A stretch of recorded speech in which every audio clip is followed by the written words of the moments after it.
né? Até para poder indicar, né, o produtor. A intenção dessa disciplina é justamente essa: vocês saírem daqui com a ideia da produção bovina e bubalina, e para que um dia, se vocês tiverem a oportunidade de trabalhar, não diga assim, poxa, eu não sei nada, né? Então, essa é a tônica da nossa disciplina. E para isso nós vamos conversar hoje sobre biotecnologia da reprodução. Gente, é interessante que vocês anotem, porque de vez em quando eu tenho colocado algumas referências e isso já está no slide e você já vai procurar para ver, né?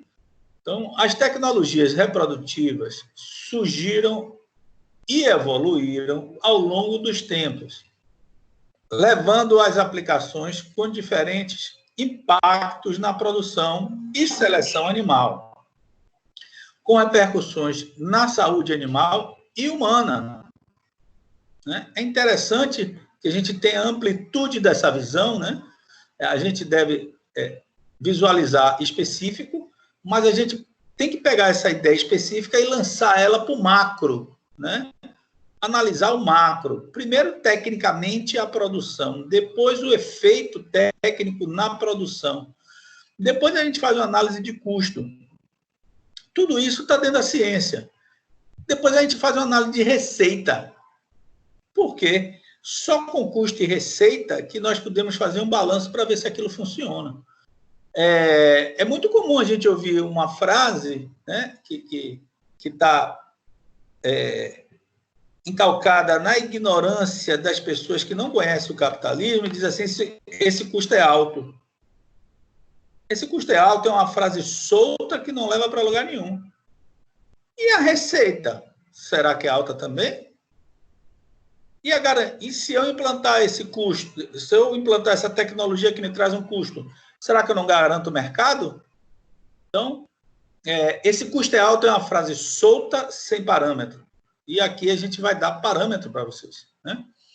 E por que na saúde humana? Porque toda vez que eu melhorar a qualidade da saúde animal, que é quem nos doa carne, leite, pele, ossos para diversas... E, gente, a gente esquece de uma coisa: os animais cedem substâncias para a elaboração de remédios, né? De suplementos, de alimentos, né? De uma forma geral. Então, nós temos que cuidar dele muito bem, para que quando ele for nos doar essas matérias-primas, eles doem uma matéria-prima de qualidade. E que, enquanto a vida, eles tenham uma vida também de qualidade que vai influenciar na matéria-prima. Então, essa fase de Rodrigues, de 2019, ela é interessantíssima, porque veja quanta coisa eu posso raciocinar, ao invés de decorar essa frase, entrar no raciocínio que ela nos traz, né? É uma frase ampla, né, de reflexão extensiva, né, a todas as amplitudes de raciocínio. Por isso que aqui a gente está numa universidade. A parte de decorar ficou para trás. Nenhum teste isolado, e aí nosso grande mentor da reprodução, Rafez, né? Na revisão de 2004, nenhum teste isolado é capaz de predizer a fertilidade de uma amostra de sêmen.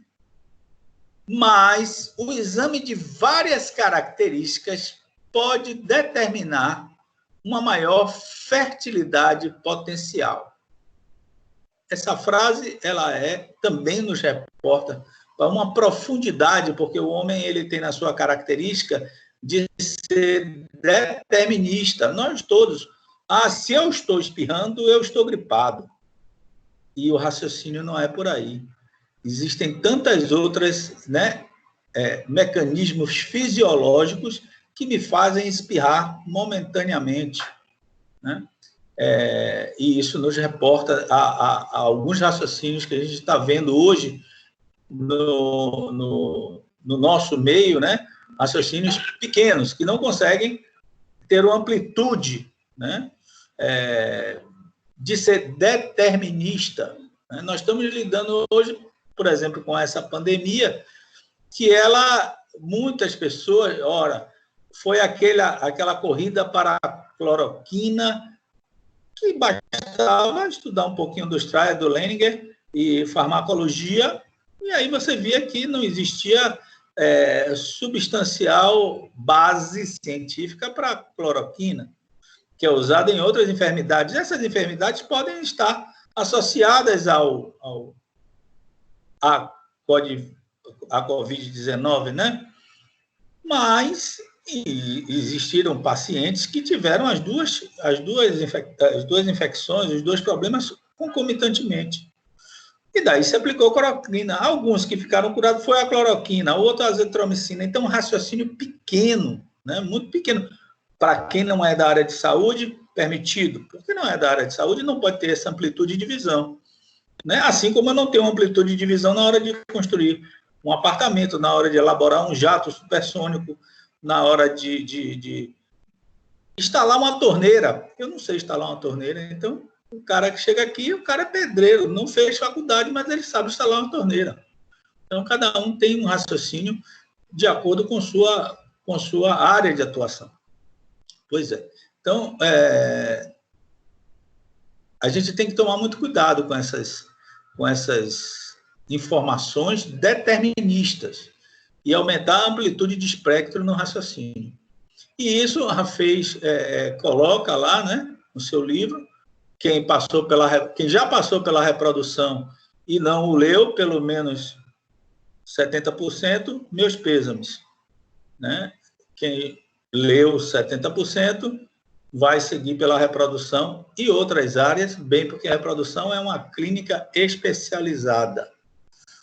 Certo? Então, é interessante a gente trazer esses pensamentos, né, com essas referências, onde vocês podem se apoiar para se tornar bons profissionais. Bom, mas nem falando de sêmen, nós vamos pensar na colheita dele, né? Como é que eu vou colher esse sêmen?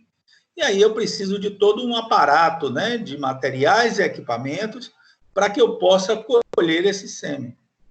No caso de bovinos e bubalinos, aí está aí a vagina artificial, né? Esse tubo preto com uma válvula em cima. Está aí a mucosa, né? Você de frente para o computador, ela está ao seu lado esquerdo.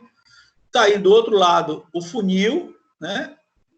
Na hora de ejacular, ele vai ejacular no funil. E ao lado do funil, esse coletor. Se veste a mucosa por dentro desse tubo preto, né? E fixa ela aí. O funil vai para o fundo, né? E o coletor acoplado no fundo do funil. E por essa válvula se admite água a 45 graus, 42 graus, 38 graus. Vai depender para que eu quero fazer aquela colheita, né? E se faz uma pressão para que essa mucosa vaginal, né, da vagina artificial, ela mimetize a mesma mucosa da vagina da vaca, quente, com uma certa permeabilidade, com uma certa rugosidade, né, um nível de rugosidade, essa mucosa, ela mimetiza a mucosa vaginal. E aí, quando o touro vai subir na vaca, essa vagina já está pronta, o veterinário já está com ela na mão, e quando ele sobe, o veterinário veste essa vagina, desvia um pouco lateralmente o pênis, não pegando no pênis, e sim na bainha prepucial, e desvia um pouco o pênis para ele penetrar nessa vagina e veste a vagina para que ele ejacule dentro da vagina. Né? Essa pressão faz com que o pênis entre bem apertado para que haja fricção na hora do arranque final, o que vai provocar o orgasmo e ele vai ejacular dentro desse funil. Esse funil vai escorrer todo o sêmen para o coletor. Né? Então, é esse jeito que a gente colhe o sêmen. E para que a gente colhe o sêmen? Para analisá-lo e para diluí-lo para fazer uma inseminação a fresco, Ora, na inseminação a fresco, se eu diluir esse sêmen, a depender da qualidade seminal, eu consigo fazer 30, 60, até 80 doses com um ejaculado. Você imagine que esse ejaculado seria utilizado em apenas uma vaca, né? Imagine isso.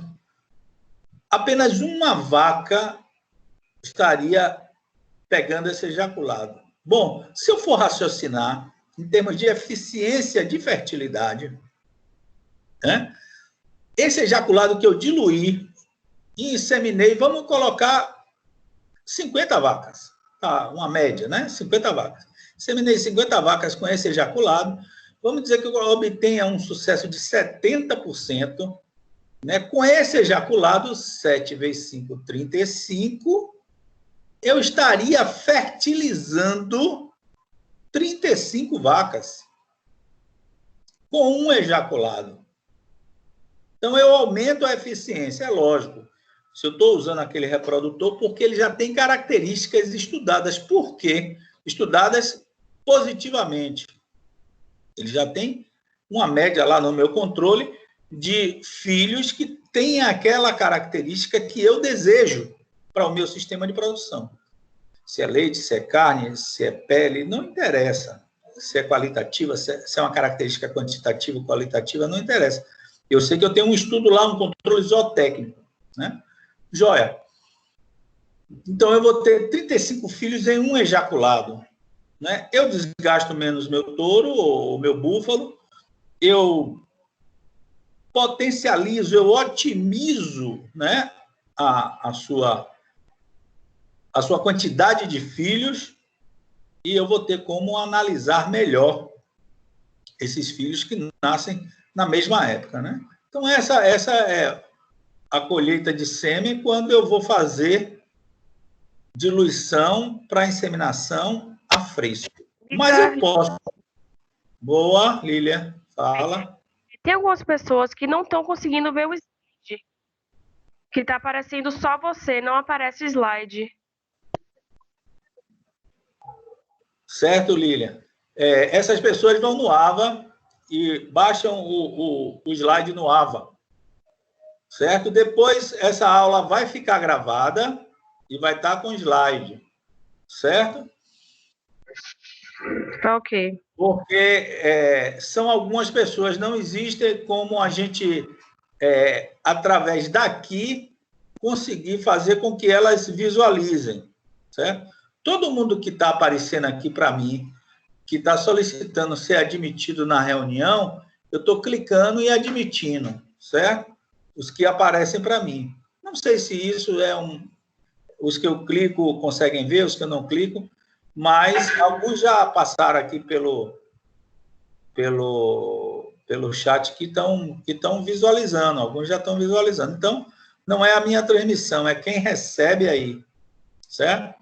É uma questão de recepção. Ou dá uma saidinha e volta, que eu não indico muito, porque perde a aula, ou baixa no AVA e fica ouvindo. Aqui mesmo já apareceu, admiti, Raquel. Acabei de admitir Raquel aqui agora. Certo? Então, quem está aparecendo, eu estou admitindo. Tá certo? Então, vamos lá. Na verdade, eu acho que eu já dei bastante explicação disso, hein? Já era a hora de vocês estarem sabendo que é a mesma explicação. Passa para o pessoal, viu? Vamos lá, vamos seguir o raciocínio. Bom, a colheita de sêmen também eu posso fazer para resfriar o sêmen. Bom, eu fiz uma colheita de sêmen com essa vagina artificial para diluir um sêmen de um touro, né? Ou para analisar um sêmen de um touro, né? Não vou nem fazer a inseminação, eu quero saber se esse touro está com sêmen bom ou não. E eu posso fazer também a colheita de sêmen para resfriar esse sêmen. Ora, se eu resfriar esse sêmen, a vida útil dele consegue ser maior. Por quê? Porque um sêmen a fresco, a vida útil dele é bem menor, né? Mas, lógico que eu vou usar um diluente, que é um conservante e tem nutrientes para o sêmen, enquanto ele está ali em ambiente, né? Quando eu resfrio, eu consigo que ele permaneça viável por mais tempo, mas eu também tenho mais perdas no poder fertilizante desse sêmen. Eu vou usar também um diluente que tem componentes nutricionais para o sêmen, né? E tem também componentes conservantes. Joia. Para que eu resfrio? Eu tenho uma fazenda, eu tenho um touro numa fazenda de 200 quilômetros, 500 quilômetros, né? Ou em outro estado, eu posso mandar de avião. E eu não quero congelar, né? Eu quero mandar logo. O que é que eu vou fazer? Colho esse sêmen, resfrio, coloco num recipiente, naquela temperatura que eu determinar do resfriamento, e mando por avião, e ele vai chegar lá em qualquer outro lugar, né? A depender do tempo, e ele vai inseminar alguns animais com esse touro, com esse búfalo, e alguns animais vão ficar prenhos, outros não, do mesmo jeito que a cobertura. Gente, quando o touro cobre uma vaca, isso não significa que a vaca ficou prenha, né? Então, existe se o sêmen estiver bom e a vaca tiver com um ovócito viável, sim, ela vai ficar prenha. Mas se tiver qualquer outra intercorrência, pode ser que não. Vamos lá? E aí eu vou resfriar. Ora, é lógico que um sêmen resfriado, ele dá menos dose do que um sêmen diluído a fresco, né? Mas mesmo assim, vai que um sêmen resfriado alcança aí 30 doses. Seguindo aquele raciocínio, eu empreguei 21 vacas de 70%, né? Eu empreguei 21 vacas com um ejaculado. Olha que vantagem, eu empregaria uma vaca só com um ejaculado, caso fosse monta natural. Tá, e aí eu posso colher esse sêmen na mesma metodologia, é claro que todos eles seguindo os princípios básicos de higiene, né, local, e aí eu posso colher esse sêmen para congelar. E aí um touro, a depender da qualidade seminal, vai dar 50 doses congeladas, 60 doses, tem histórico de 80 doses congeladas. Então, isso tem uma variabilidade muito grande devido à raça, né? Os touros zebuínos têm um melhor fracionamento de doses do que os taurinos, mas mesmo assim, existem muitos touros taurinos muito bons em termos de congelamento de sêmen. Gente, qualidade de congelamento de sêmen, eu posso ter um touro com excelente sêmen e com a genética razoável, regular ou ruim. Então, o sêmen não vai me indicar se aquele touro é bom para aquela característica. Por isso que eu digo, implantar inseminação não quer dizer que eu estou fazendo melhoramento. Para eu fazer melhoramento genético, eu tenho que ter escrituração, eu tenho que ter análise da característica que eu quero trabalhar.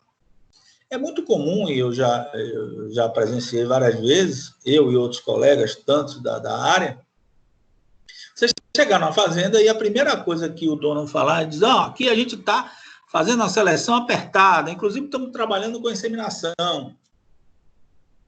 Tá. Vocês estão selecionando que característica? E aí o proprietário fica calado, o tratador fica calado e ninguém sabe responder.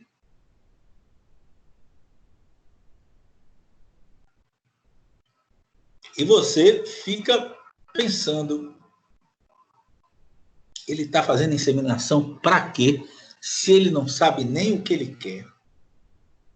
E como é que você vai tentar descobrir isso? A primeira coisa que você faz aqui é saber o comércio dele. Meu amigo, você vende bezerro apartado, você vende bezerro para... se apartado é para recria.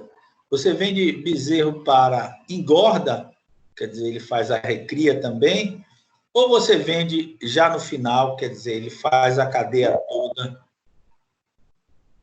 Aí ele disse, eu vendo assim, Quando atinge o pezinho, né? Aí você sabe que realmente ele não sabe nada. Porque ele não sabe nem o peso que ele vende. Ele vende quando tem oportunidade. E você não sabe nem se o touro que ele está usando tem a característica do peso ao desmame, do peso aos 160, 180, 200, o peso aos 24 meses. Você não sabe qual é o peso final, porque cada touro vai ter uma característica lá no seu catálogo. Amandinha, desliga aí seu microfone, Amandinha, por favor. Acho que ela não está ouvindo. Mas vamos lá, não atrapalhando. Então, ele não sabe o que é que ele tem. E se ele não sabe ler catálogo de touro. E ele está fazendo inseminação. E ele olha assim e diz assim, olha os bezerros como nasceram tão bonitos, mas você vende peso ao nascer? Não vende, então não sei o que é que eu vou. Eu tenho que saber qual é o touro que eu vou usar, quais são as vacas que eu tenho, para saber que sêmen eu vou utilizar, né? E aí você vai para uma tabela de peso, você tem 10 mil, às vezes ele não tem escrituração zootécnica nenhuma, então esse aí não sabe nem o que está selecionando. Ou às vezes ele tem uma porção de escrituração zootécnica sem relatório. Porque quem gera relatório é quem sabe fazer seleção, melhoramento, e precisa de estatística. Sem estatística, não tem relatório que sirva. Nessa ordem, os dados que eu colho na fazenda vão gerar um relatório. Esse relatório vai sofrer uma estatística. E essa estatística vai dizer o que eu tenho que fazer. Que touro eu devo usar, que vaca eu tenho que descartar, as vacas que são outline e as vacas que são downline. E aí, o criador nem tem essa visão, né? Às vezes ele diz assim, paz, esse animal eu vou guardar para reprodutor. Porque ele nasceu com não sei quantos quilos, 50 quilos, 55 quilos. A gente não quer um bezerro desse, de jeito nenhum. Ele vai ser o primeiro que ele vai para a faca na hora que ele chegar no ponto certo de venda. Por quê? Porque ele é um outline. Então, é muito comum se fazer a seleção que não é do modo certo, né? Esse bezerro está fora da média do rebanho. Ele nunca vai servir para o rebanho. Joia. E aí se congela sêmen, se gera um catálogo. Ora, para congelar um sêmen na central, esse touro tem que ter provas zootécnicas, teste de progênie, né? Onde vai gerar toda aquela estrutura que tem lá no catálogo, que vocês vão ler, né? Pegar alguns catálogos, fica disponível aí nas ABS Pecplan, na Bradesco, Embrapa gera muito catálogo, CFN, Botucatu. Então, esses catálogos são ali para a gente aprender a ler. Tem que se virar e aprender a ler. Ler bastante sobre genética e saber, pelo menos ler, né? Para saber que característica usar. Então, você tem a colheita de sêmen, né? Para congelamento desse sêmen, que vai potencializar. Imagine que um sêmen congelado, eu tenho um Angus lá na Inglaterra, né? Em Southdown. Aí eu tenho lá um Angus top de linha, com marmoreio, e eu tenho minhas vacas aqui, ou Angus ou Nelore. Se for Angus, deve ser mais para o sul do país, se for Nelore, mais para o centro-oeste, e nordeste, norte. E aí eu quero colocar o Angus, né? Como é que eu vou trazer esse touro de lá, da Inglaterra para cá, de avião, não sei o que lá? Sêmen congelado, compro, insemino minhas vacas aqui, vai nascer bezerro desse touro que está lá. Um touro que morreu, né? Isso aconteceu, e eu citei na outra aula de ontem, Big Ben da Santanice. Eu tinha clientes que tinham sêmen de Big Ben da Santanice, um campeão. Ele não tinha prova zootécnica, mas ele era um campeão de pista. Todo mundo queria inseminar uma vaca para nascer um filho, para dizer que tinha um filho de Big Ben. Ele produzia bem, não era esse top de produção, não, mas ele produzia bem. Resultado: os caras tinham a dose era cara, R$200, R$300. Uma dose de sêmen é muito caro nesse preço. Tem dose de 10 a 30 reais que não vai impactar em custo do bezerro nascido, né? Bom, mas aí Big Ben da Santanice morre. Na outra semana, o cara que tinha 10 doses de Big Ben a R$100, essas doses foram para R$2.000, R$1.000, virou um leilão. Imagine que o cara fez uma poupança, isso foi melhor do que investimento em bolsa de valores. Eu tinha um cliente lá em Iaçu, a fazenda dele é grande, pegava Iaçu, Itaberaba, ele tinha 600 doses. Você imagine que essas 600 doses valendo R$2.000, façam a conta aí, né? Para minha aula, eu já avisei, tem que vir com maquininha, e veja quanto esse cara ganhou, porque ele deve ter comprado essa dose a R$100, R$150, por aí. E aí foi um boom, né? É um boom. Aí acontece isso, às vezes, ainda acontece. Não nessa pujança toda, porque a nossa economia mudou um pouquinho. Mas acontece aí. Então, por isso que a gente... É uma tecnologia da colheita de sêmen para se fazer uma inseminação artificial, né? E avaliação seminal de touros e búfalos também, né? Avaliação seminal, na verdade, de qualquer espécie está aí nesse manual para exame andrológico e avaliação de sêmen do CBRA, o Colégio Brasileiro de Reprodução Animal. Gente, vocês tiveram palestras com pessoas, no nosso ciclo de grandes, que foi feito no ano passado, com pessoas top de linha, inclusive que fazem parte da elaboração desse manual. Um deles, professor Alberto Guzmão, né? A gente tem tanto veterinário baiano de expressão internacional, a gente nem sabe disso, mas a gente conhece Xande, né? Como é que é? Parangolé, sei lá, esses do samba aí. Mas professor Alberto, professor José Carlos Moura, aí a gente não conhece, porque não sabe fazer samba, sabe fazer ciência, né? Muito embora eu goste de samba também, né? Mas a gente tem que conhecer os dois, né? E começar a permear pela nossa profissão para saber quem são os bons. E aí esse manual, ele vai dizer quais são os parâmetros de aparência e volume que deve ter um sêmen para cada espécie, né? Ainda diferencia, olha, se o touro... Esse manual pode ser comprado, viu, gente? É só entrar no site do CBRA, eu acho que ele é R$65, uma coisa desse tipo. No máximo, com frete, 80. Se for 100, vale a pena, para quem quer trabalhar com reprodução.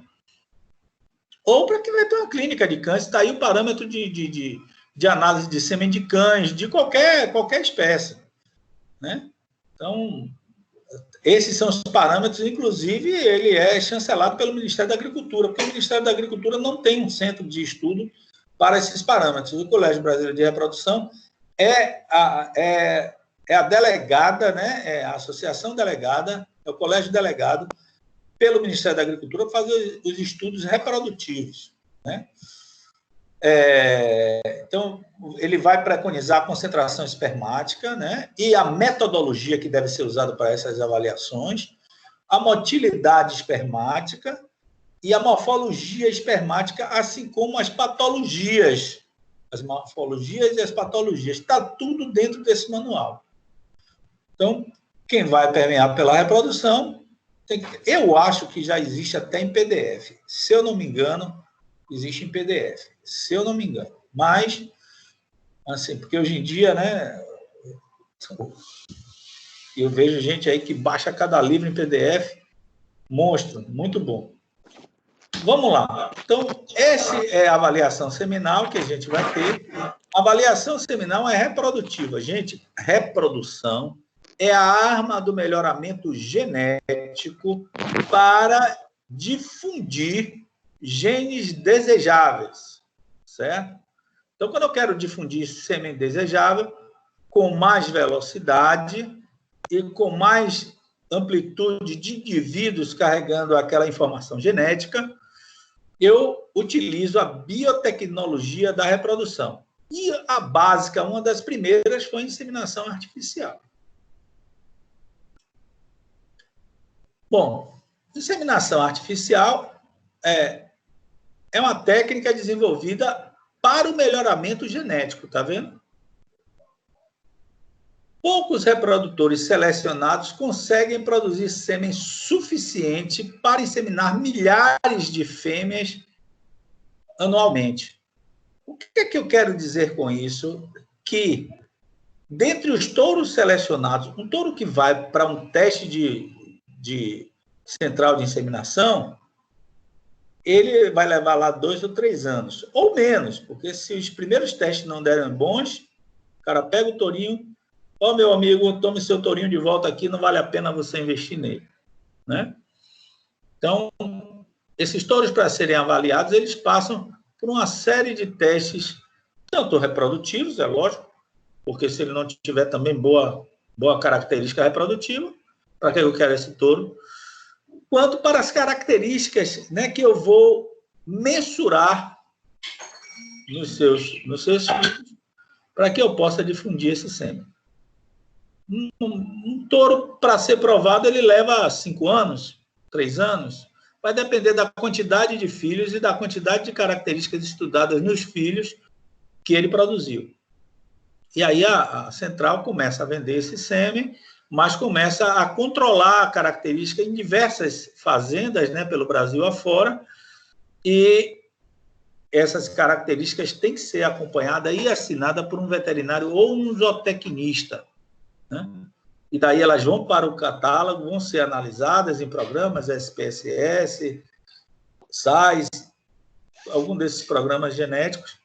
E aí esse touro, ora, para vocês terem uma ideia, de 100 touros deve ficar no máximo 15 touros, 10 touros dentro da central. Dos que vão para serem qualificados, deve ficar aí 10, 15 touros no máximo a cada 100. Né? Porque os outros não passam nas provas, uns vão ficando no meio do caminho, né? Nas provas reprodutivas, e outros vão ficando no meio do caminho nas provas genéticas, né? Então, hoje nós temos um déficit de sêmen, muito embora o nível de inseminação no Brasil tenha melhorado muito, mas ainda é muito abaixo do que se esperava para exercer um melhoramento genético no rebanho com mais vigor, né? Com mais presença desse melhoramento. Beleza. Então, essa é uma visão que a gente tem hoje em dia de reprodutores para ceder sêmen para os programas de inseminação artificial dentro do Brasil. Bom, inseminação artificial. Ela vai nos permitir uma larga expansão de reprodutores de alto valor genético, né? Uma das centrais, né? Essa aí, isso aí é da revista Globo Rural, né?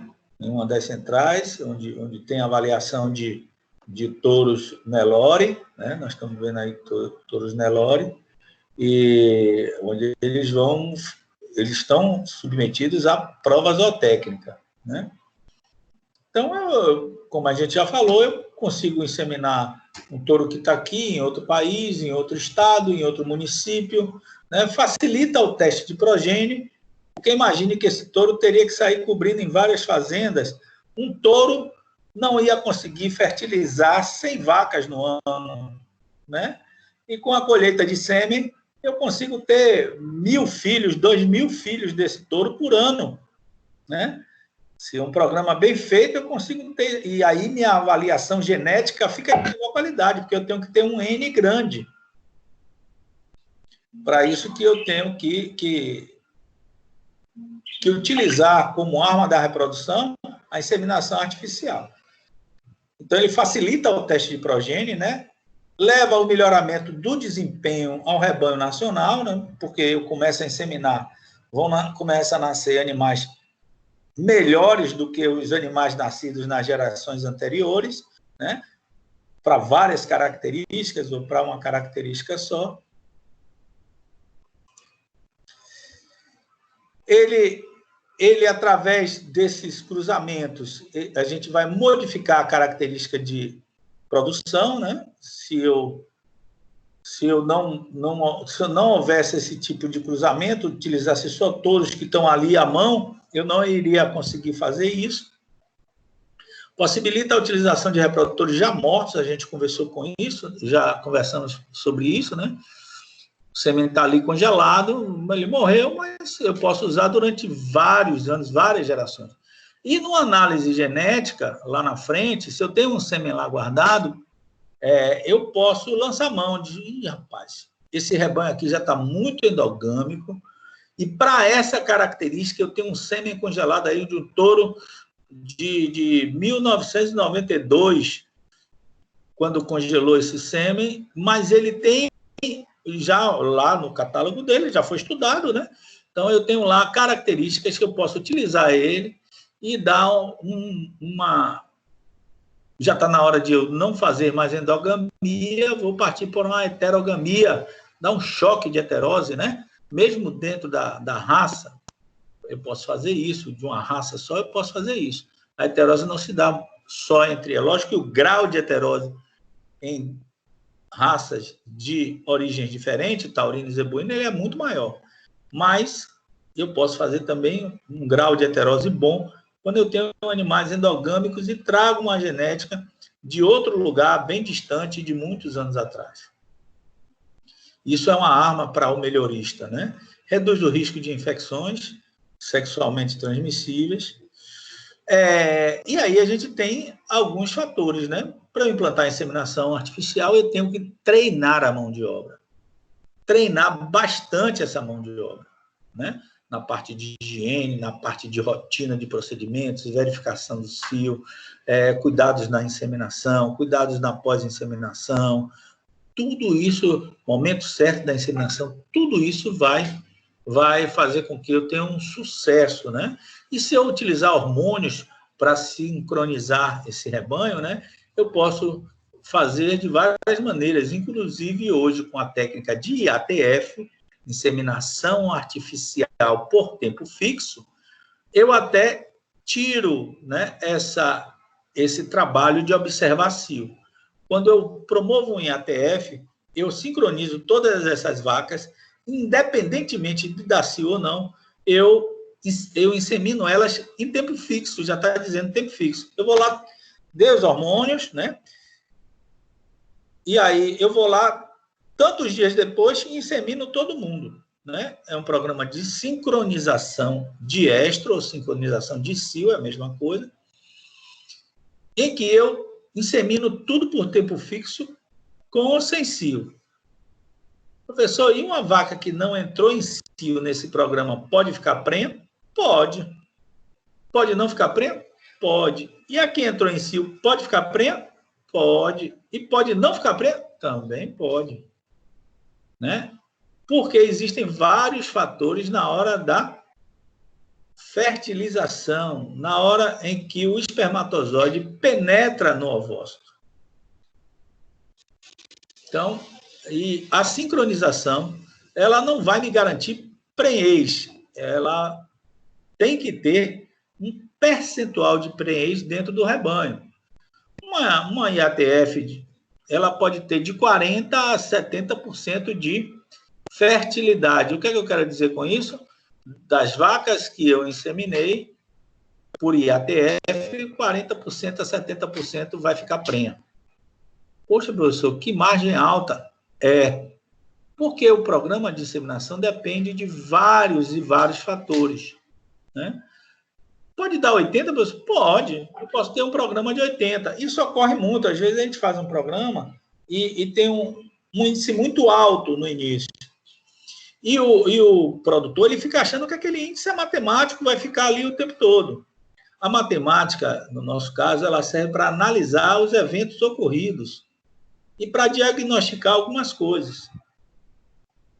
Por isso que, outro dia, não sei, falando, professor, isso não se trata de estatística, não. Não tem como não se tratar de estatística. A qualquer evento no mundo, de qualquer área, eu tenho uma estatística para poder analisar se é ruim, se é regular ou se é bom. Se eu quiser montar 3 gradientes. Se eu não faço estatística, é muito comum assim, até vocês falarem, professor, ninguém está conseguindo fazer a prova. Quando me coloca ninguém, eu entro em desespero aqui. Aí, quando eu vou analisar, 60% está conseguindo fazer a prova e 40% não. Não é ninguém. A maioria, aí às vezes eu vou olhar 20% só. Então, se acostumem vocês que vão virar médicos veterinários, né? Vocês estão estudando para isso, que cuidado quando usar ninguém, a maioria, nem todo mundo, né? E aí você tem que, quando você não sabe estatística, você diz muitas pessoas, né? Algumas pessoas. E aí, nesse caso, a gente vai dizer algumas vacas vão ficar prenhas, outras não. Qual é a média de eficiência boa, professor, para uma inseminação artificial em tempo fixo e ATF? 40%, 50%, 60%, depende. Por exemplo, é muito comum se começar programas de inseminação artificial orientado pelo balconista da loja ou pelo dono da loja, que nem veterinário é, porque quando é veterinário, ainda melhor, ele pode orientar alguma coisa. Mas eu vou começar um programa de inseminação artificial e o veterinário não passou a mão nas vacas para saber, não fez levantamento da escrituração zootécnica, não fez nada, e eu estou começando um investimento alto, sem saber qual é a vaca que é inseminável, qual que não é, qual que teria histórico para inseminar, qual é o intervalo entre parto dessas vacas, qual é o período de serviço dessas vacas, nada. E eu comecei um programa de inseminação artificial, ela vai salvar o mundo. Lógico que não. Eu vou ter os mesmos problemas reprodutivos que eu sempre tenho, né? Ou talvez até piores. Ok? Então, é interessante que o primeiro parâmetro é assim, eu vou querer fazer uma inseminação artificial. Contrate um veterinário, porque ele tem que olhar o seu pasto, olhar o seu rebanho, ver o seu manejo, para dizer assim, olha, aqui nesse sistema só pode inseminar se você colocar isso. Pronto, aí daí você começa a inseminar, né? E aí você vai passar a fazer o diagnóstico reprodutivo de todas as vacas para começar a inseminar, né? Então, você pode utilizar as duas metodologias para a inseminação. Condições de armazenamento do sêmen, né? É interessante que você vai armazenar num botijão de nitrogênio, aquele sêmen que você congelou, né? Tem uma curva de congelamento, que depende do diagnóstico que é feito sobre a análise do sêmen, preconizada pelo Colégio Brasileiro de Reprodução, né? Aquele manualzinho lá que vocês viram. E aí você vai fazer uma curva de congelamento e colocar ele aí no seu botijãozinho, que vai estar a menos 196 graus. Né? O nitrogênio líquido está a menos 196 graus. A boca desses botijões geralmente são bem... não dá para você enfiar a mão, mas vai que desce para você enfiar a mão ali dentro. Você enfiava, quando você contasse 2 e tirasse a mão e tocasse na sua mão, ela partiria toda, porque vitrifica, né? Então, aquelas cenas que você vê do filme, né, que a pessoa congela a outra e bate, aquilo ali é verdade, né? Você congela de um tal jeito que você bateu ali, quebrou tudo, né? Está tudo congelado, né? Como se fosse o gelo mesmo. Menos 196 graus. Quanto tempo ele fica aí, professor? 20 anos, 50 anos, 80 anos? Vai depender de você conservar bem, porque existe um manejo de botijão, né? Geralmente, a maioria dos botijões, eles vêm lá na instrução, eles indicam que com 15 centímetros, 16 centímetros, você já chame a empresa para reabastecer o botijão. Com que frequência? Depende da frequência que você manuseia. Em época que você está inseminando muito, gasta mais nitrogênio porque você fica abrindo direto, né? Em época que você insemina menos, gasta menos nitrogênio. Pode ser 3 em 3 meses, 4 em 4 meses, você não pode se fiar nisso, porque você pode perder todas as doses de sêmen. Isso já ocorreu muitas vezes em algumas propriedades que eu dava assistência. O botijão pode vazar, isso é uma garrafa térmica. Pode vazar. Ele pode vazar de uma vez, quebrar, rachar, ele pode vazar por uma pequena rachadura, não tem parâmetro, por algum motivo.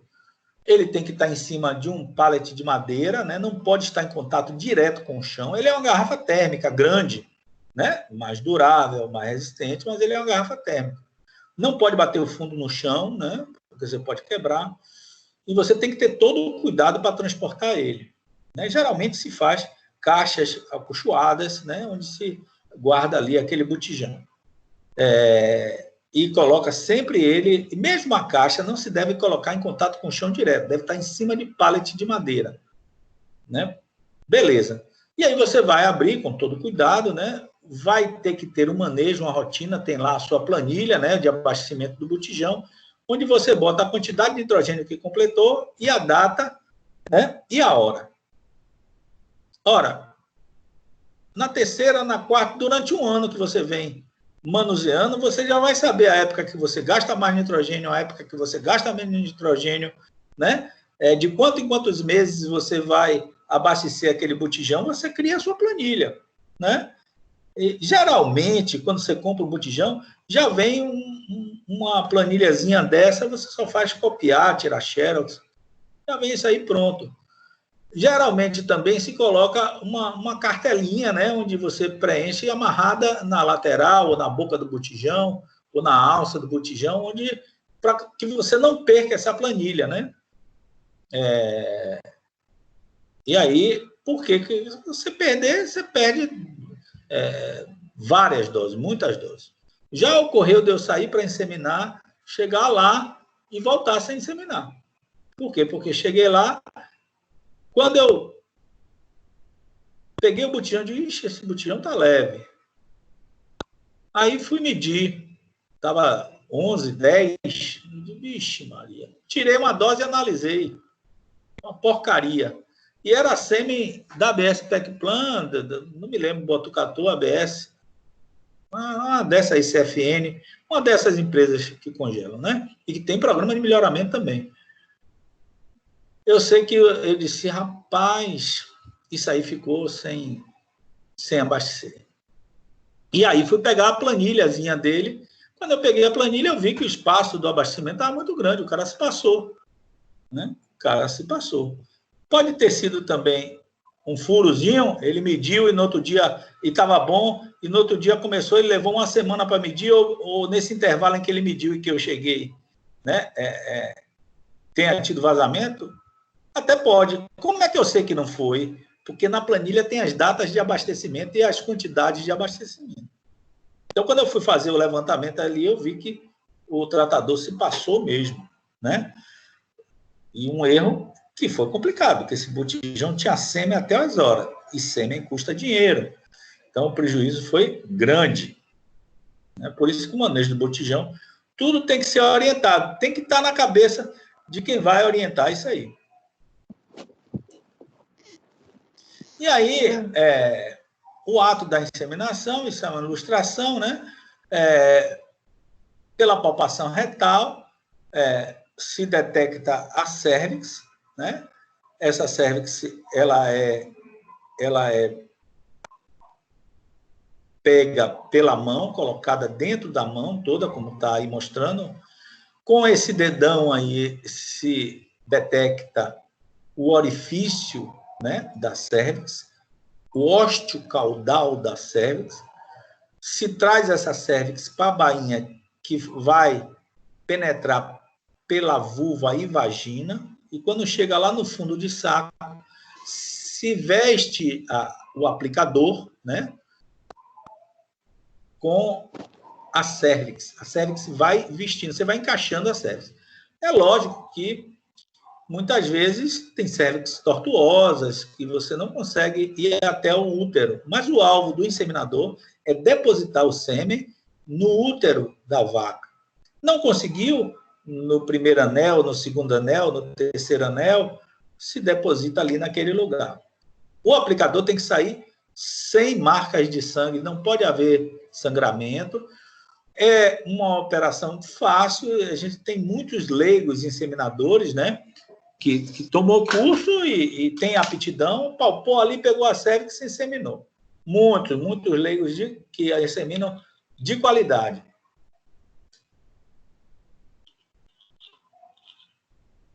E a gente tem que ter instalações para isso, né? Ou um tronco de boa qualidade, ou um brete, né? Tronco e brete são diferentes, né? Importante. Tem que ter um estábulo ou curral. Estábulo ou curral é a mesma coisa. Também de boa qualidade, para que os animais possam entrar e sair, né? Tem que haver toda uma administração. Quando a gente acaba de inseminar uma vaca, tira lá o paetezinho, anota o dia, a hora, né?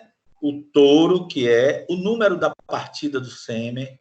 Tudo isso tudo isso gera relatório, gera dados, né? E aí se inseminou aquela vaca, tá ali o horário que inseminou ela, tá o horário que ela deu cio, né? E o dia, tudo direitinho. Vaca que deu cio de manhã, insemina de tarde. Vaca que deu cio de tarde, insemina de manhã. Geralmente a gente faz isso. Em propriedades que querem uma melhor eficiência na inseminação, se olha cio no horário de meio-dia também. E vacas que dão cio meio-dia se insemina à meia-noite. Professor, isso dá trabalho. Quem não quer ter trabalho pode pegar o Covid, não usar o respirador e morrer, porque a gente está aqui para trabalhar. Então, as propriedades que querem alta eficiência, né? Emprenhar mais vacas em menos tempo, ele não vai trabalhar, mesmo porque o tratador vai trabalhar só uma parte do ano com isso, porque com 9 meses de gestação, imagine que ele só vai fazer isso o ano que vem de novo, né? Ou em algumas vacas em um outro período, 2 vezes no ano, no máximo. Então, é importante que a gente diga para o produtor isso. Muitos peões não querem, quer acordar meia-noite, mas não tem gente que trabalha meia-noite no hospital, nas bombas de gasolina, nos terminais marítimos, nas vigilâncias. Isso é da profissão. Mas existem locais que você não tem como implantar isso, né? A mão de obra, o dono, eles não conseguem absorver isso. Você vai trabalhar com quem desceu de manhã, insemina à tarde, quem desceu à tarde, no outro dia de manhã. Certo? Isso é importante. Mas a gente tem que pensar que o trabalho dignifica a pessoa. Então, vai ter mais trabalho? Vai, mas eu vou ter mais eficiência, né? Beleza. Imagina que lá na frente, uma vaca que ficou prenha 60 dias depois da outra, esse animal lá para a venda da carne vai ficar 60 dias depois do outro, pronto para o abate. Quer dizer, um dinheiro que eu podia ganhar 60 dias antes, e hoje a economia tem velocidade, né? Eu vou ter 60 dias depois. E sucessivamente assim em cada animal. Assim como a novilha para leite. Imagine que uma novilha para leite, porque eu não coloco esse manejo, ela vai começar a dar leite 60 dias depois do que o lote começou a dar. Vai que é uma novilha boa de leite, o que é que vai acontecer? Lá na frente eu não vou ter essa receita dessa novilha só 60 dias depois, porque eu tive um erro de manejo reprodutivo. Se vocês conseguirem conectar a reprodução à produção, vocês fecham um sistema de alta eficiência. Vamos lá. Transferência de embriões. A fêmea doadora, né, pode aumentar o número de descendentes produzidos.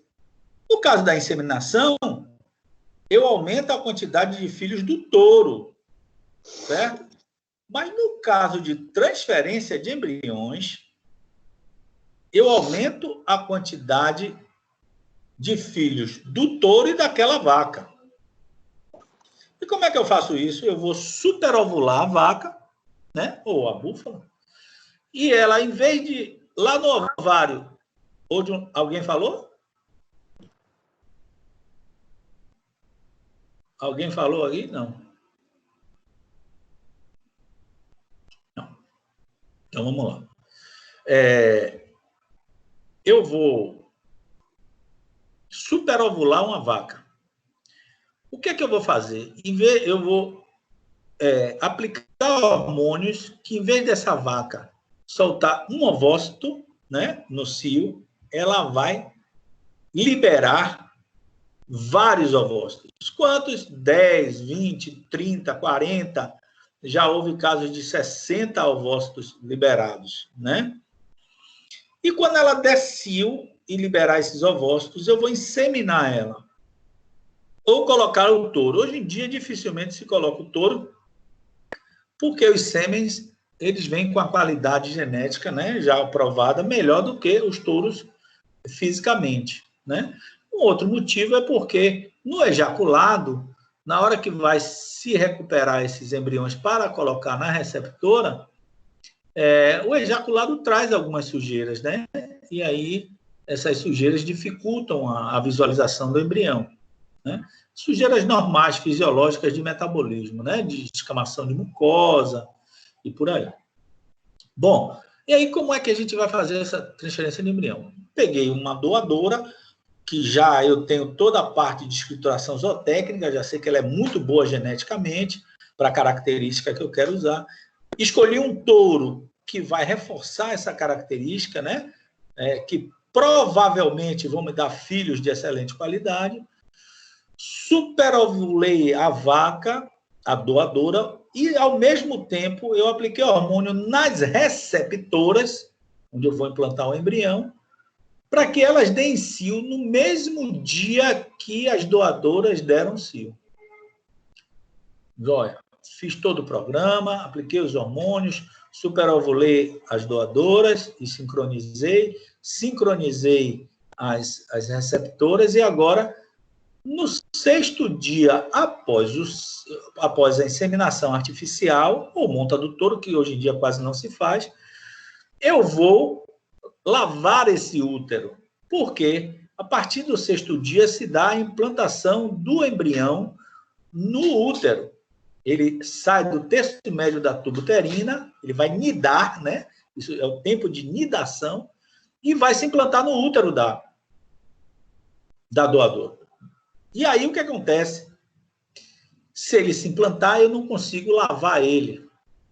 Através de uma sonda, né? Uma sonda de via dupla, eu encho esse útero com uma solução nutritiva e conservante, e pela outra via dessa mesma sonda, eu colho esse líquido todo, que passa por um filtro onde o embrião é retido.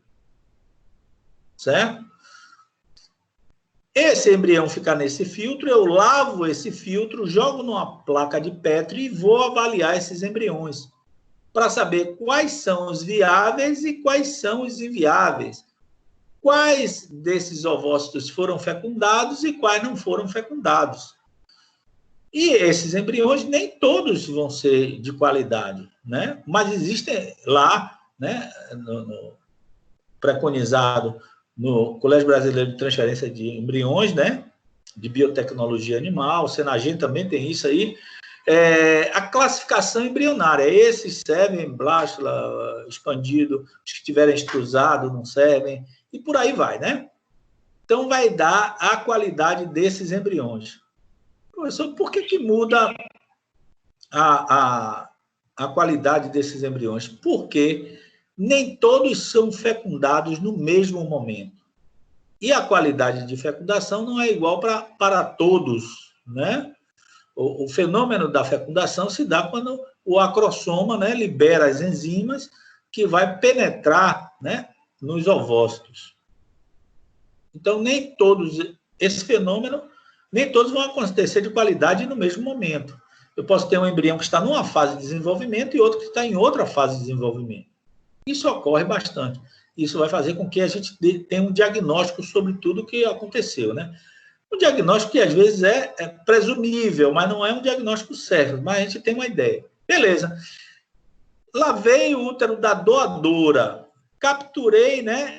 Colhi esses embriões. Agora eu vou pegar cada embrião desse e colocar em uma vaca receptora que deu cio junto com a doadora, né? Então, eu tenho que ter lá. Imagina que se eu tenho uma vaca doadora que tem um potencial de 20 embriões, eu tenho que ter umas 30 receptoras lá, sincronizadas, para que se alguma não der cio, se alguma eu não implanto embrião. Eu vou classificando os melhores cios, a qualidade de cio também é importante. Lembrando que todos esses animais têm que estar num programa nutricional e sanitário de boa qualidade e avaliação reprodutiva também, feito por um técnico especializado que saiba fazer isso. Joia, beleza. Implantei os embriões na doadora, nas receptoras, né? E agora eu vou esperar os 9 meses para eles nascerem. Beleza? Beleza. Ótimo, beleza. Vamos lá, vamos para os embriões. E aí, daí a 9 meses, essas vacas vão parir e vão nascer filhos com a mesma genética da mesma mãe e do mesmo pai. Eles vão ser iguais, professor? Não, vão ser parecidos. Quanto mais endogâmico for, mais parecidos eles são, né? Quanto menos endogâmicos forem, menos parecidos eles vão ser. Mas eles vão carregar a característica produtiva que foi a finalidade da transferência de embrião. A que eu escolhi, a que eu selecionei. Isso é importante. Então, ele vai carregar essa qualidade. Ora, e eu vou ter um rebanho. Imagine que uma vaca ia ter um filho por ano, ela pode ter 30, 40, 60. Existem recordes aí, se vocês pesquisarem no Google, lógico que, por favor, em sites bons, né? Qualidade de site bom, vocês vão ver, tem vacas aí de recorde de filhos, que eu já não sei mais quantos, 100, 80 filhos por ano, né? Imagine que ela nunca teria essa quantidade de filhos durante a vida dela toda, que ela pode ter em um ano, né?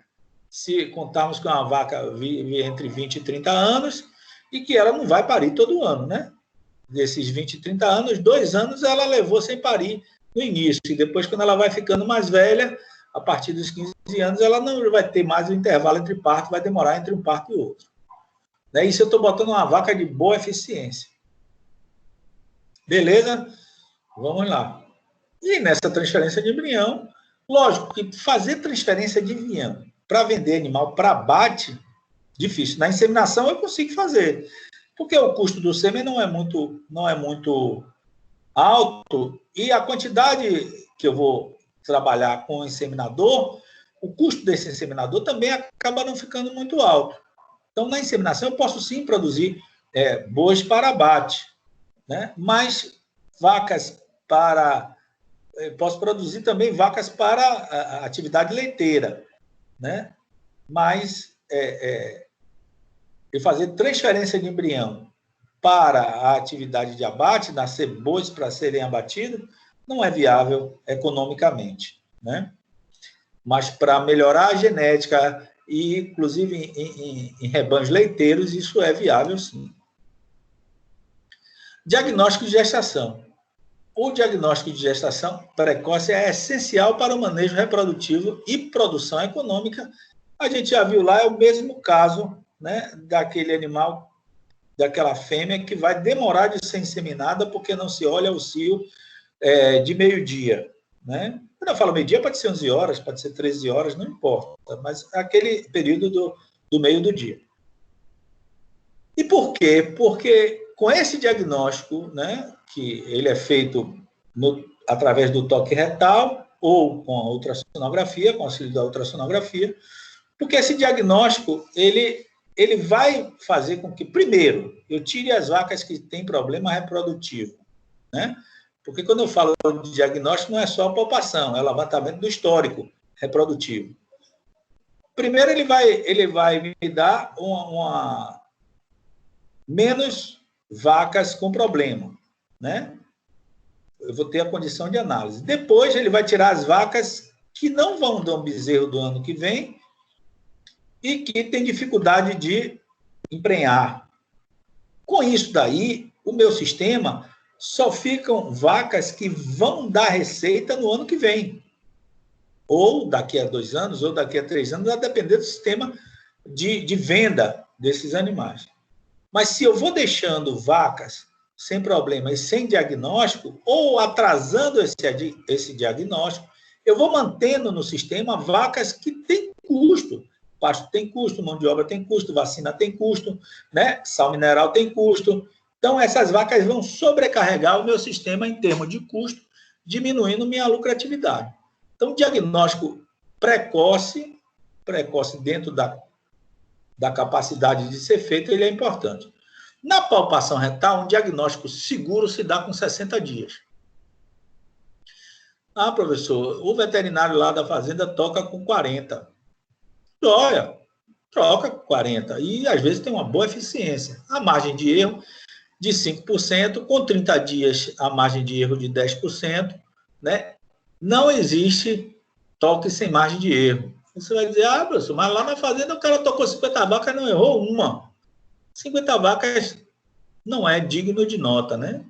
Mas se ele tocou essas 50, e mais 50 na outra propriedade, e mais 30, e mais 40, e no final do semestre ele tocou 3 mil vacas, tenha certeza que ele errou no mínimo 150. Na pior miséria, 150 vacas ele errou. Né? Se ele tocou 3 mil vacas, 5% ele errou. Não tem para onde. Ele errou no diagnóstico reprodutivo.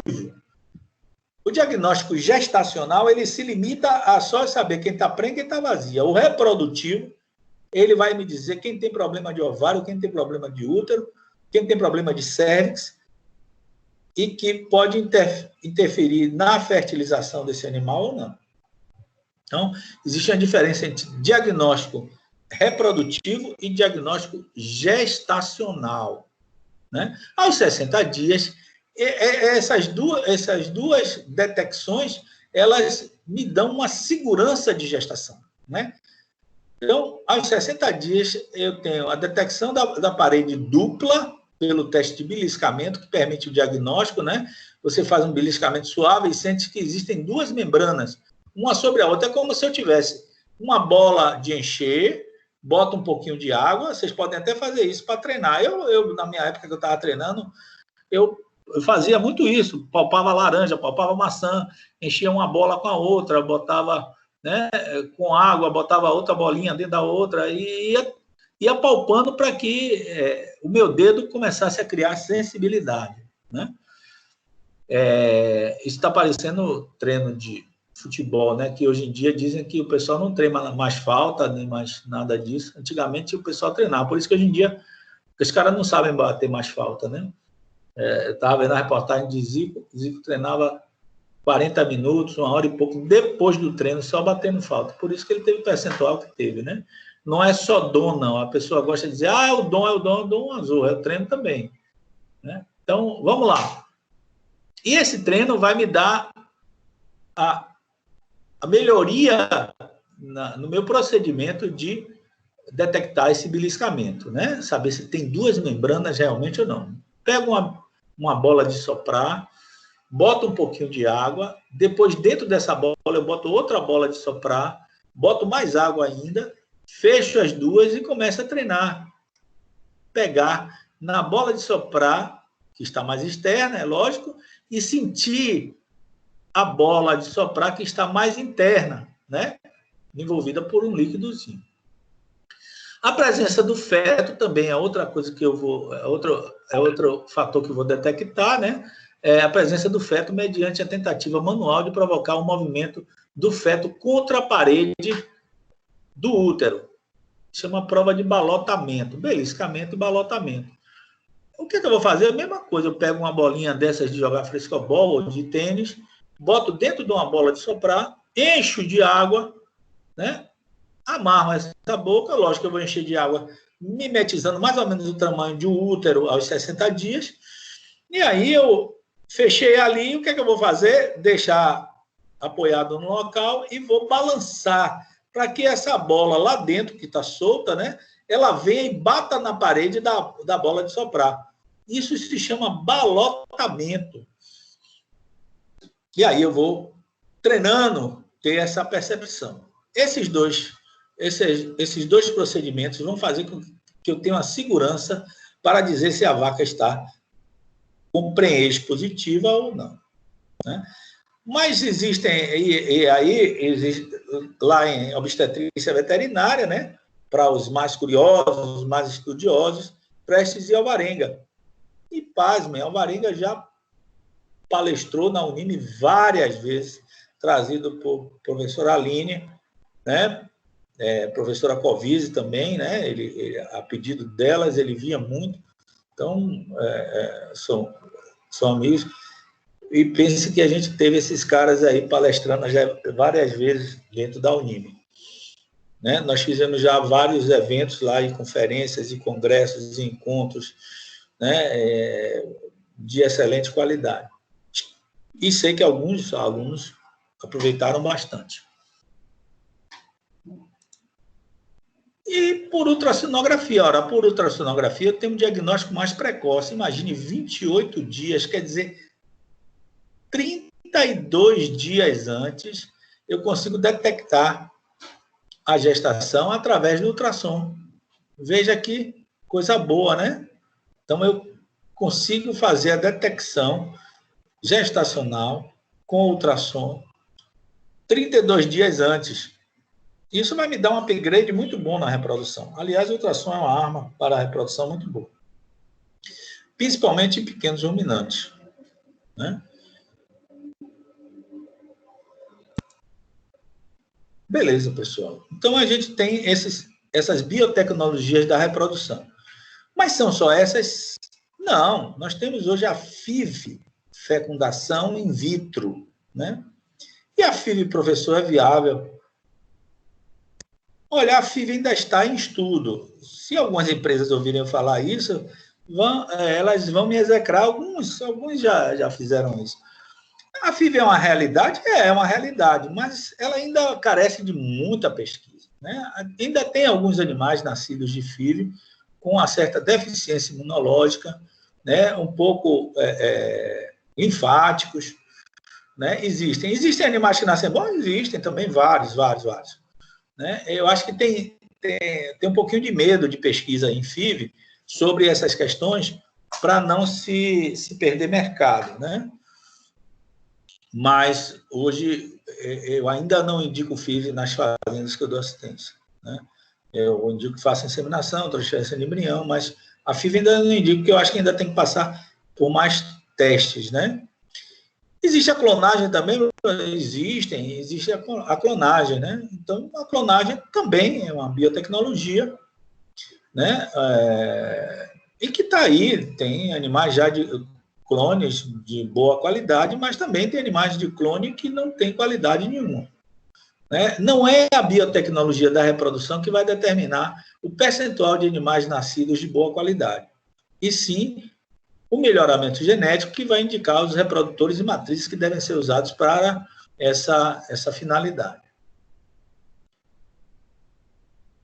E aí, hoje em dia, existem várias aspirações foliculares, várias biotecnologias, né? Que eu fiz questão de apresentar bem essas duas, porque são duas mais consagradas, né? E com amplitude de viabilidade maior. E as outras, sim, pode ser usado? Pode, mas acredito que ainda carece um pouquinho de estudo e serem usadas com uma finalidade mais específica, né? Sabendo que vai ter um percentual de eficiência bem menor do que a inseminação artificial e do que a transferência de embrião, né? Esse percentual de geração de indivíduos por reprodutor ou por matriz ou pelos dois é bem menor. Tá certo? Gente, aí agora, como a gente sempre combinou, fazer uma pergunta pelo chat. Quem tiver acesso ao chat. Quem não tiver acesso ao chat, depois das perguntas pelo chat que chegarem, que já deveriam estar fazendo, né? Mas eu estou olhando o chat aqui, não tem nenhuma pergunta. A gente abre para as perguntas que podem ser feitas pelo microfone mesmo. Lógico que, respeitando assim, um está olhando ali, um abriu o microfone e segura Quando acabar de responder, o outro vem e abre o microfone. Tá ok? Eu vou aguardar 1 minuto para ver se tem alguma pergunta pelo chat.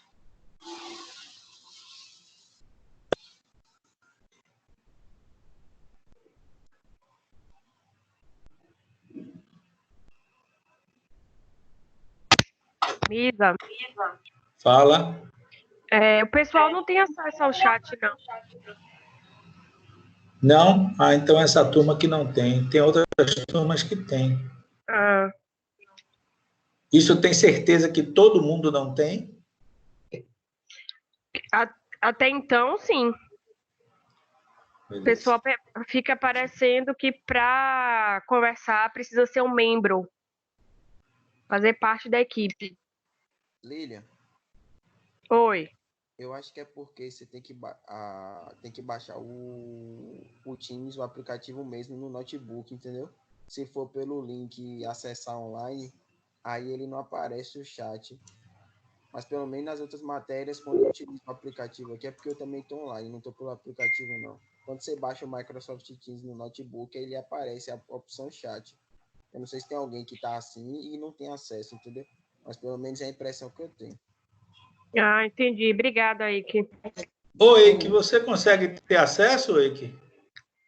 Espera aí rapidinho, professor, que eu vou testar. Eu vou sair do online aqui, vou entrar. Professor, eu baixei o aplicativo e também não tenho acesso, não. Eu baixei aqui pelo notebook, o Microsoft Teams, mas somente os membros mesmo que podem conversar pelo chat. É porque vocês todos deviam ser membros. Eu não entendo, às vezes, por que isso acontece. Porque eu cadastrei o e-mail de vocês todos. Me disseram que era isso, né? Numa das reuniões que nós tivemos, aí disseram, não, você tem que cadastrar os e-mails todos. Eu cadastrei tudo. Aqui, Beatriz, admitir. Eu cadastrei tudo e não funcionou. Mas isso não só acontece com o senhor, não. Tem outras aulas que eu participo e também não tenho acesso. Viu? Sim. Tá, então a gente vai fazer o seguinte, para a gente não demorar muito, porque eu estou vendo que ninguém conseguiu mesmo, né? Eu vou solicitar dos TIs o que é que eu faço para isso, porque otimiza muito nossa aula, né? O chat. Porque a pessoa já vai perguntando ali, já vai ficando e vamos fazer o seguinte, vamos abrir agora para as dúvidas, certo? Que vocês devem ter anotado aí. E vamos tentar, em vez de eu fazer a chamada, vamos tentar organizar quem abrir primeiro, um está observando o outro e aí não faz a confusão. Se os dois abrirem no mesmo tempo, um fala para o outro e aí seguram um pouquinho, eu vou tirar a dúvida de todo mundo, tá certo? Vamos lá, vamos começar. Quem quiser a primeira dúvida já pode abrir e falar.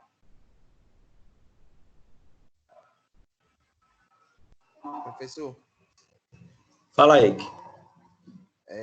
teve um momento aí que o senhor citou sobre touro outline e downline. Você poderia explicar o que seria a diferença? Outline é aquele animal que nasce muito acima da curva e do desvio padrão da característica que eu estou estudando. Por exemplo, vou usar a média de peso ao nascer. Se a média de peso ao nascer do meu rebanho é 30 quilos, e o mais pesado é 40 e o menos pesado é 20, o meu desvio padrão é 10. Certo? Entendi. Aí vai um bezerro e nasce com 45 quilos. É comum no nosso meio, né? E porque a maioria não entende genética e não é culpa das pessoas, né? Porque quem tem que entender de genética é o veterinário que vai dar assistência. É comum até os veterinários que não entendem dizer assim, esse bezerro aí a gente vai guardar para reprodutor, porque ele nasceu com 45. Ele não fez relatório, não fez média, não fez nível padrão, e ele está prejudicando o sistema porque esse animal é outline. E a mesma coisa é preservar uma fêmea, às vezes porque foi fêmea, mas em vez de ela nascer com 20 quilos, que é o peso menor, através do desvio padrão que eu calculei, ela nasceu com 15. Poxa, 15 é muito abaixo. Vai que lá na frente ela fica um pouco atrás. A gente, não, vamos segurar que ela é fêmea. Não, essa fêmea tem que ir embora, porque ela é downline. Ela é abaixo do que se preconiza os animais que têm que estar ali para a seleção. Isso se eu estiver trabalhando com peso a nascer, entendeu, Eike? Entendi. Mas esse desvio padrão, ele é calculado mais ou menos com as características da raça, observado, sei lá... Não. Como é que é? Eu estou falando de curva de Gauss e de desvio padrão. Você já fez genética, não? Não. Tá. Então, você vai ver o que é o desvio padrão e a curva de Gauss e como se faz essa média. Ela está lá explicando para qualquer característica se calcula isso aí, Eike. Qualquer característica. Isso está dentro dos parâmetros genéticos. Isso é o básico do básico para eu promover uma seleção dentro do meu rebanho, né? Vários outros cálculos que a gente faz. Mas o básico do básico é eu fazer uma curva de Gauss, fazer minha média e a minha moda, né, para aquela característica dentro do rebanho que eu mensurei, que eu medi, e aí, depois disso, eu calculo o desvio padrão. Viu? Bote lá que você vai ver tudo direitinho como é que se faz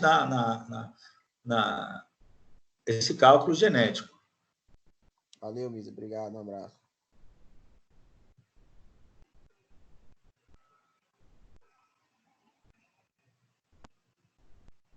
Mas o básico aí que é esse. É um animal que está muito acima do peso do rebanho, da média, e muito abaixo do peso. Esses animais eu não vou selecionar, né? É muito comum, é isso que eu estou lhe dizendo, é muito comum. Esse animal pesou tanto, eu vou guardar ele para reprodutor. Não, esse que pesou demais da conta, acima do peso, é uma coisa gritante. Não guarde ele para reprodutor, não. Nem guarde essa fêmea para matriz. Venda. Entendi.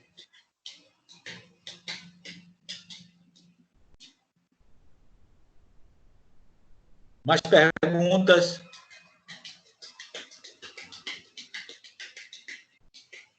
Ixi, o cara saiu. O cara estava aqui e saiu.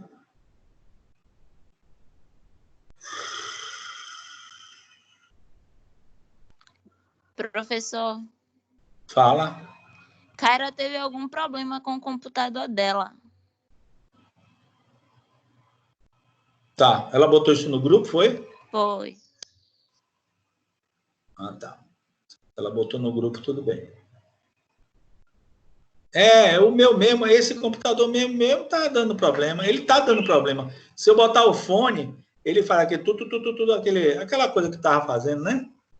Aí eu consegui agora sem o fone e quando eu boto para falar pelo fone fica baixo. O microfone do fone aí fica baixo. Aí eu não estou usando o fone por causa disso. Esses bichos dão problema. Mais nenhuma pergunta? Misa. Fala. Não é dúvida sobre o assunto, não. É porque os colegas tinham falado comigo que não estão conseguindo acessar o seu slide. Tem um link lá no AVA. Clica nesse link, ele fica dizendo que só quem tem autorização, quem é membro, alguma coisa nesse sentido. Hoje? Sim, porque algumas pessoas não hoje conseguiram. Hoje é impossível, porque hoje eu acessei, várias reclamações, Lília, foram feitas, certo? Não só de bovino, como melhoramento genético e clínica de grandes, são as 3 disciplinas. Aí, o que é que eu fiz? Ontem eu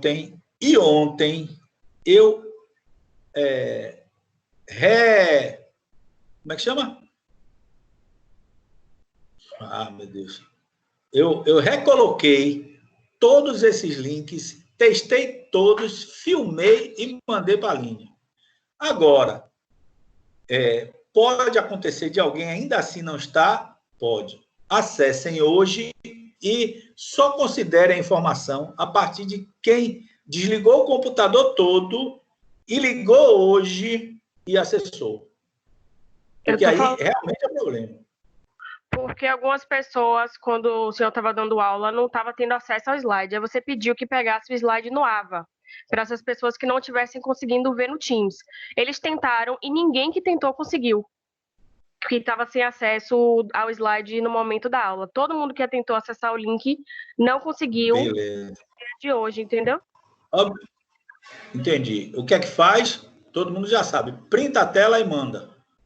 Os TIs, eles já me falaram várias vezes, já mandei listas lá, manda para a líder o nome e a tela printada, e eu mando para os TIs.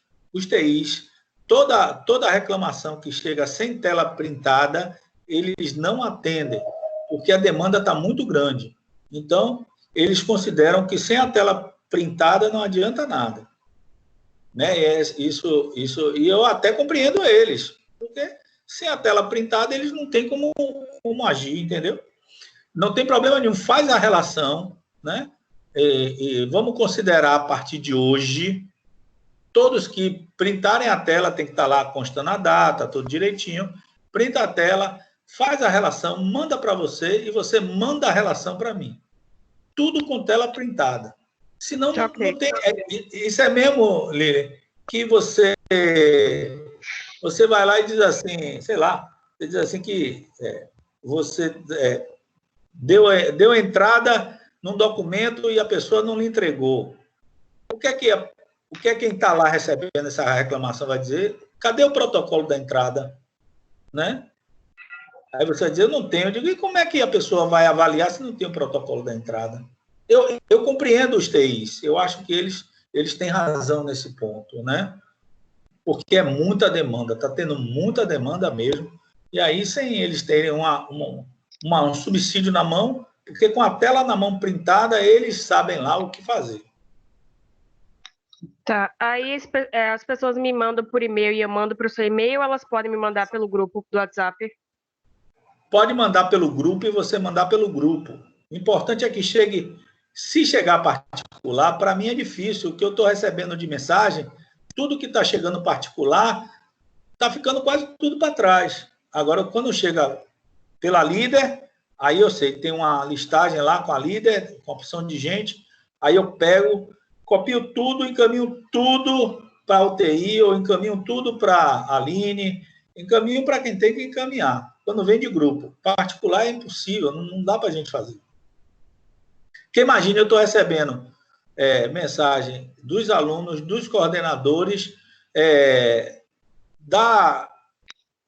do corporativo, e aí são várias mensagens de corporativo. Tem colega que dizem, pô, Misa, você não divulgou minha live. Eu digo, meu amigo, se eu for pegar e divulgar cada live que eu recebo, não vou trabalhar. Porque é muita live. E hoje em dia, assim, lógico que tem as lives de qualidade, né?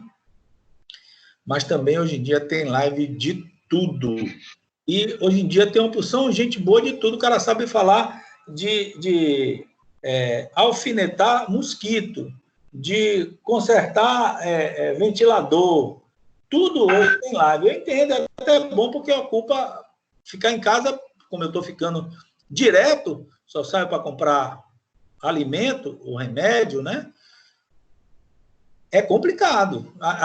Eu estou agora fazendo exercício assim, eu subo dessa escada, porque e vou para o playground fazer exercício, porque nem sair eu estou saindo assim, para ver se eu desgasto um pouquinho, né?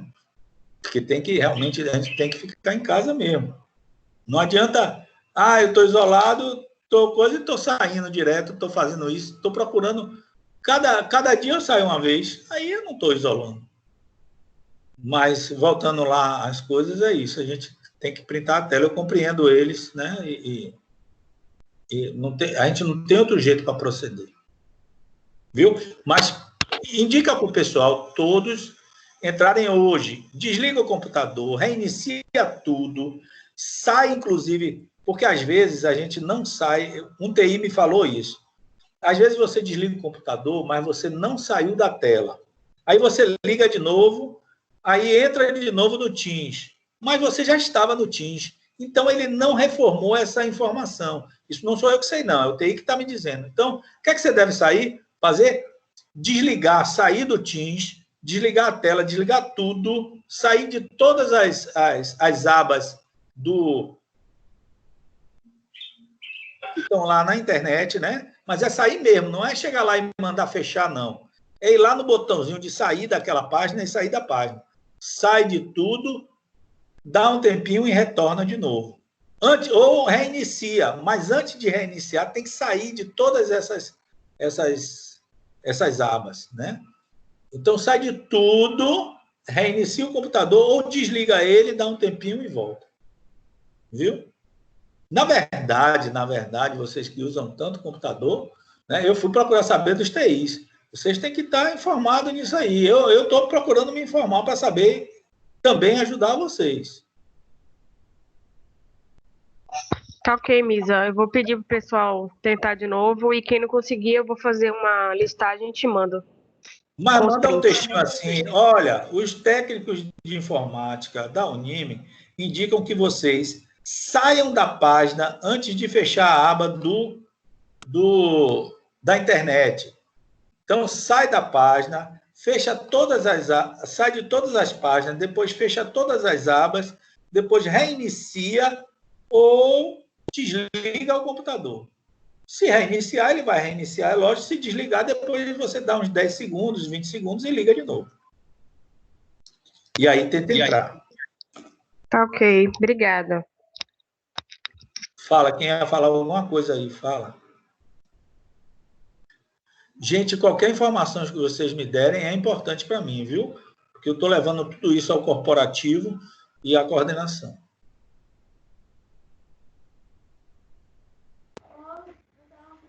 Professor, eu tenho uma pergunta.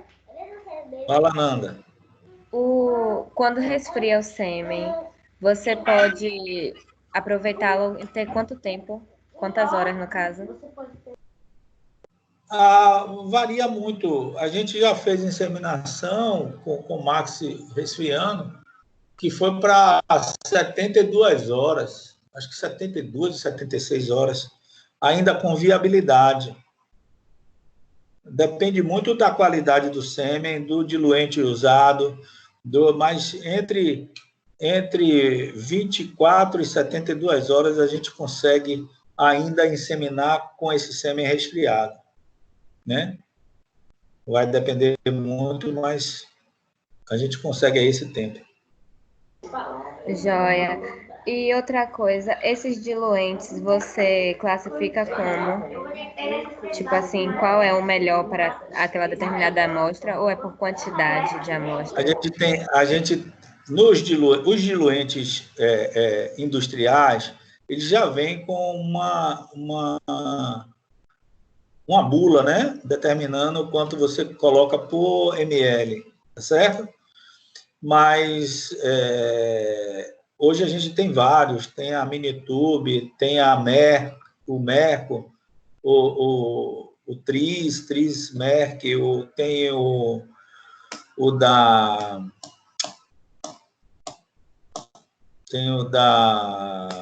como é que chama? Botufarma. Vários diluentes, a gente tem muitos diluentes hoje na praça, você compra ele já pronto. Eu ainda é da época que a gente fazia o diluente, né? Hoje, quem melhor faz o diluente, para mim, é Maxi Rezende, que para mim é fera na parte de análise e de biotecnologia do sêmen, né? Tem Rodrigo também, que é muito bom nessa parte. Rodrigo é da Federal. Então, eles são muito bons nessa parte de biotecnologia do sêmen. Eu não vou falar em professor Alberto, ele não está mais trabalhando, mas o professor Alberto Guzmão também muito bom. Mas hoje a gente não faz mais. Já tem pronto nas empresas, a gente compra e segue toda a indicação das empresas.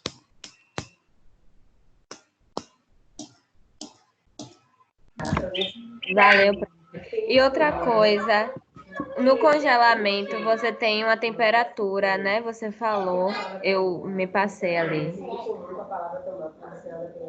Sim, a temperatura, você colhe, né, para inseminar e você vai fazendo a curva de congelamento, né?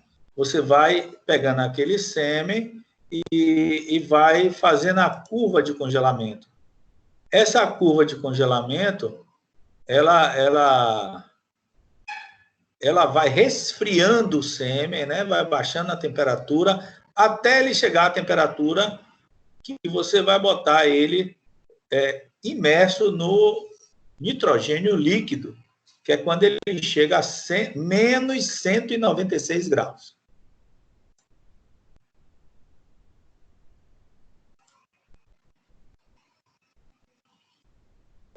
Era isso, obrigada, viu, Misa? Nada.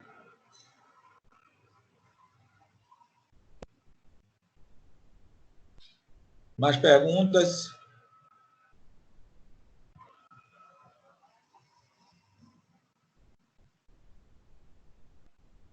Ok, gente. Então, tentem entrar. Quem não conseguir entrar e baixar o slide, né? Manda o print da tela. E quem conseguir baixar, já ajuda os colegas. Vê os colegas que não entraram e não baixaram, pegam o slide e passa no grupo para o colega. Tá certo?